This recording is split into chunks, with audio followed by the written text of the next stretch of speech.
The economy का IAS YouTube channel में students आप लोगों का स्वागत है। I welcome you in the economy का YouTube channel IAS and this is our fifth series for interview civil service exam 2023 highlighted point. As my yesterday experience in interview, I take the interview of multiple students coming from Chennai, Hyderabad, Karnataka, etc. What I observe there? Students have the good quality knowledge, but some extent they are deficient in current economy. That is why, student, I suggest you again to go through these my videos. It will very helpful for you in coming interview started in January, and that is better for you to keep in mind some highlighted points, and you can relate that one day to day newspaper economic issues, which is very important. Round about 60% of your interview is based upon this economic area. Today I start this economic survey 2023, the highlighted points. First, you can see here, India's GDP growth expected to remain robust in 5-year 2024, supported by strong domestic demand. First, you have to understand why our economic growth is high. As you can see, recent data given by our RBI. What the data given by RBI? RBI recent, according to the Hindu newspaper, if you see the Hindu newspaper of 28 December 2023, what is the expected growth rate by the RBI? 7% per year in our GDP for the financial year 2022-24, 23-24. And there you can see the data which I show you in our picture. See, in financial year 2023, the growth rate was 7%. It was expected to be 6.5% by IMF for the year 2024, and recent forecast of our Reserve Bank of India, that is 7%. Why? In half of the 2023-24, if you see H1 2023-24, our growth was 7.7% in GDP, and it is all over the financial year 2023-24 expected by IMF 6.5%, RBI expected 7%. And if you see in this diagram, what is the expectations of our Central Statistical Organization financial year 2024? It was in between 6 to 6.8, but it is round about 7%. That is the prediction, recent prediction of the our Reserve Bank of India, and IMF also predicting that the growth rate will be highest in the global economy. It is because of what factor? As you study, it is supported by stock domestic consumption. You know, there are the two drivers of this growth rate. One is known as investment, other is known as consumption. Investment and consumption are the two governing power of this high growth rate. As you can see, private consumption highest since 2015 across H1 first. In financial year 2023, our consumption in percent of GDP was more than 58%, or you can say it is more than 59.23%. Round about this was the consumption demand of our economy, private consumption demand. More consumption means more demands of the commodities in the market, and that will promote the more investment. As you can see priorly, as I discussed in our budget, what I discussed, our budget explained that government capital expenditure consistently increasing, that is also boosting the GDP growth rate. And as you can see, during the festival seasons, India's GDP growth rate was because of more consumption, more demand of durable goods like automobile sector, etc. Now you can see The other point of this topic, very important topic, consumer inflation, consumer price inflation back within RBI target. What is the RBI target? Our inflation rate should be within 3 to 5%. That is moderate rate of inflation. As you can see, in September 2022, our inflation rate was very high on the basis of consumer price index inflation 7.4%, which was highest during the April 2022, that is 7.8%. Later on it began to decline. There is no certain trend in decline, but in November and December 2022 it was 5.7%, and recently it is also 5.3%. In present, the consumer price inflation rate in November 2023 is 5.3%. Means somewhere we are achieve the target of RBI moderate, that is Urjit Sen Patel committee recommendations. We are in soft zone regarding the inflation, but our RBI is not changing its repo rate. It is till now 6.5%, means at a higher level. But what is the target of government to boosting the growth rate of GDP through relaxing this monetary means or monetary measures like repo rate, reverse repo rate, etc. Third point which you have to understand, Indian rupee performed well compared to other economically merging countries. That is, in case of depreciation, appreciation against the US dollar between April to December 2022. If there is the depreciation, what you will see? That is the positive sign. And if there is the appreciation, what the meaning? Appreciation means we are represent here green. Currency value with respect of dollar is increasing.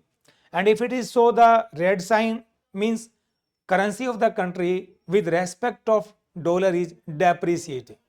Means purchasing power of particular currency of the dollar is decreasing if the currency is depreciated, and if it is appreciated, its purchasing power of dollar is increasing. Now you can see India condition. India's currency depreciated round about 8.8% between April to December 2022, whereas the South African currency depreciated 16.4%. That is, Brazil currency depreciated 11.5%. If you can see the Mexican currency, South Korean currency, that were appreciated by minus 2.0%. That is the appreciation, rest of the depreciation. What the meaning? What is the effect of depreciation, appreciation?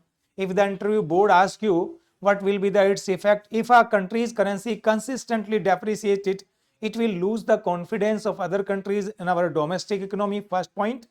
Second point, it will automatically increase the debt burden on our economy. Second point. What is the third point?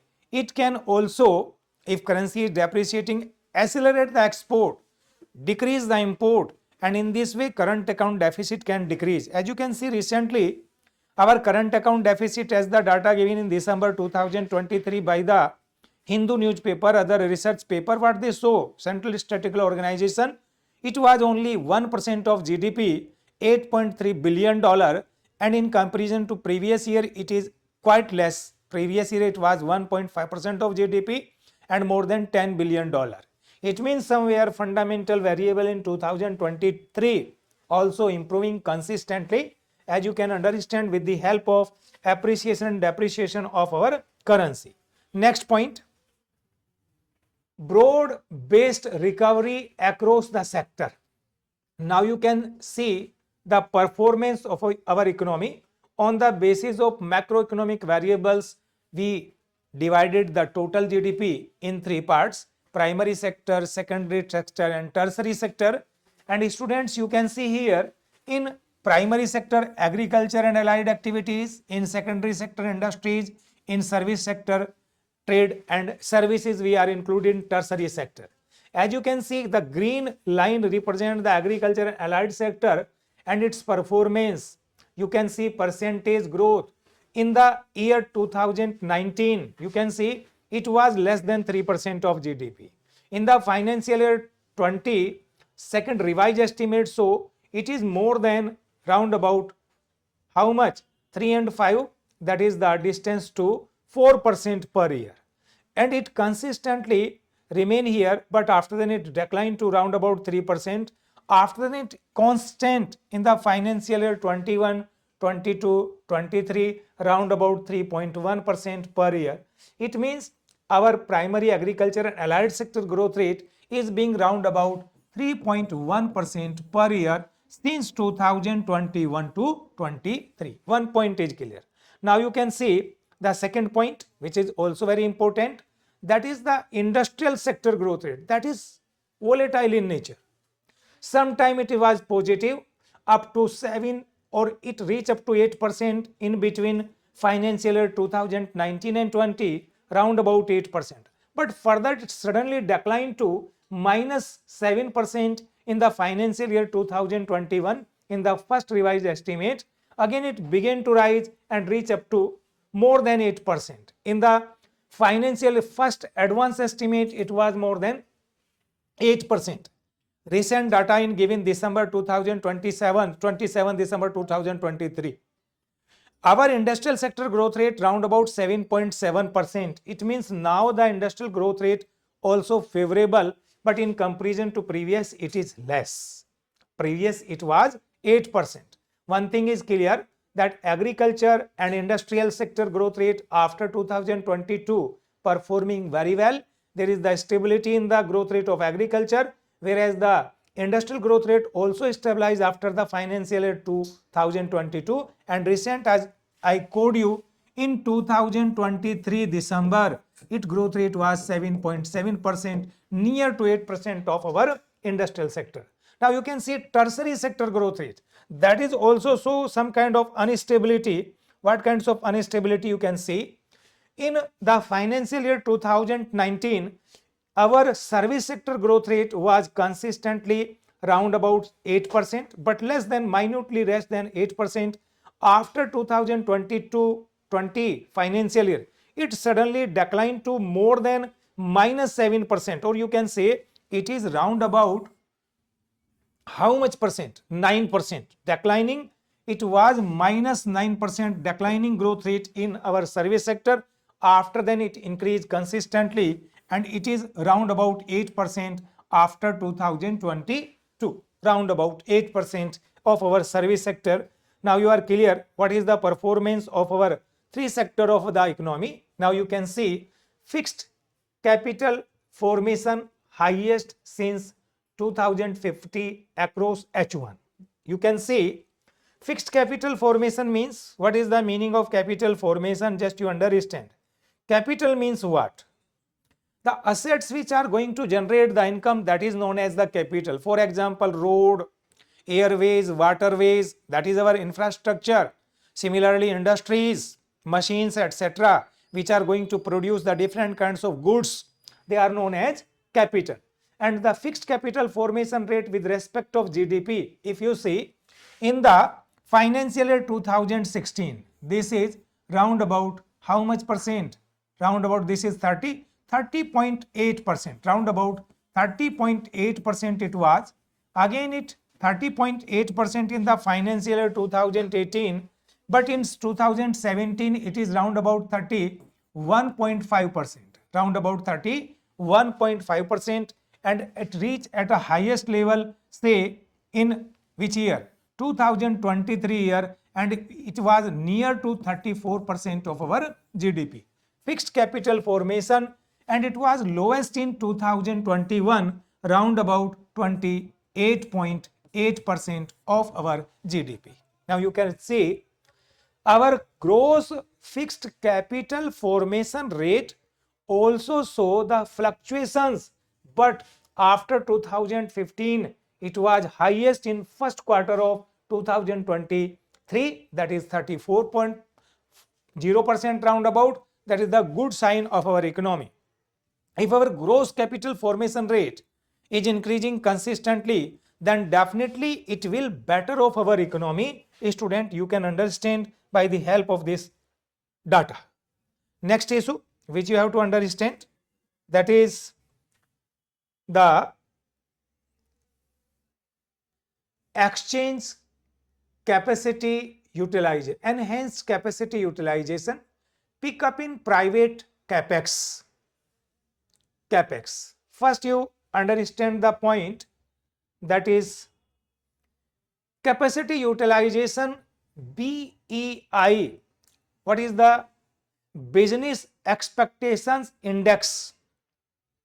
And you can see first capacity utilization, which was round about 75% during the quarter 3 of 2019, that is 70.5% or 75%.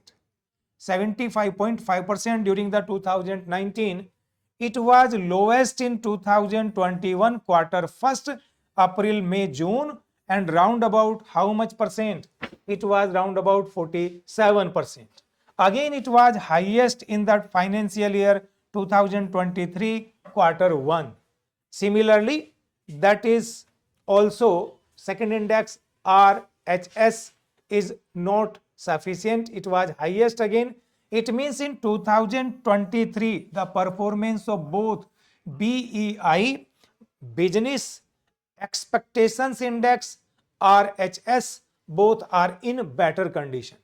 Pick up in private capex. Now you can understand what is the conditions of pick up in private index, that is pick up in private capex means capital formation rate.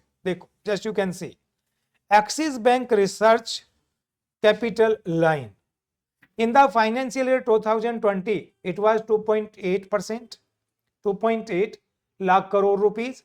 It was highest in financial year 2023 first quarter. That is, what is the first quarter?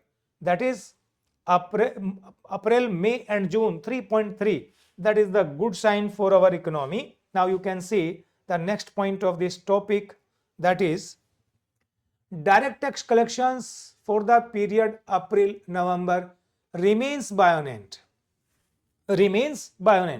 You can see student in lakh crores. As you know, in recently our indirect tax collection is higher, lakh in crore rupees. In financial year 2019, it was 5.9, 5.4 lakh crore rupees, which were minimum in financial year 2021, 4.2 lakh crore rupees. Again, it began to increase since 2021 onward, as it was 7 lakh crore rupees during financial year 2022, 8.7 lakh crore rupees during the financial year 2023, and again if you see, India has paid its growth dues in previous decade. You can see core debt of India's private non-financial sector. What is the picture? So our core debt were declining consistently. Percent of GDP, if you see, it was more than 100% of GDP in the December-June 2011.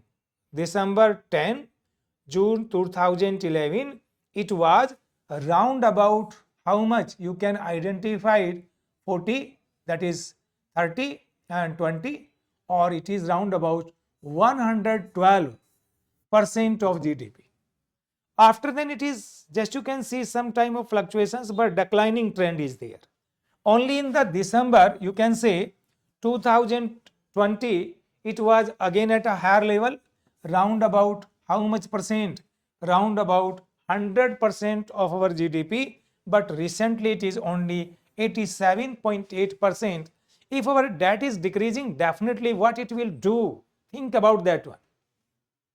Reduce our debt liabilities, reduce our fiscal deficit.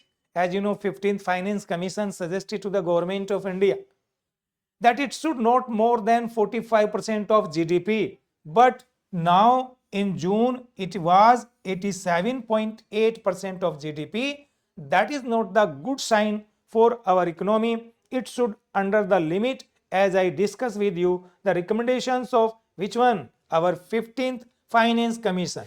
As you can say, non-performing asset. The recent data in December 2023, our non-performing assets of public sector bank is 3.6%. They are declining. As you can see, it was highest in September during the COVID period, round about how much? 11% of the total capital assets of our commercial bank.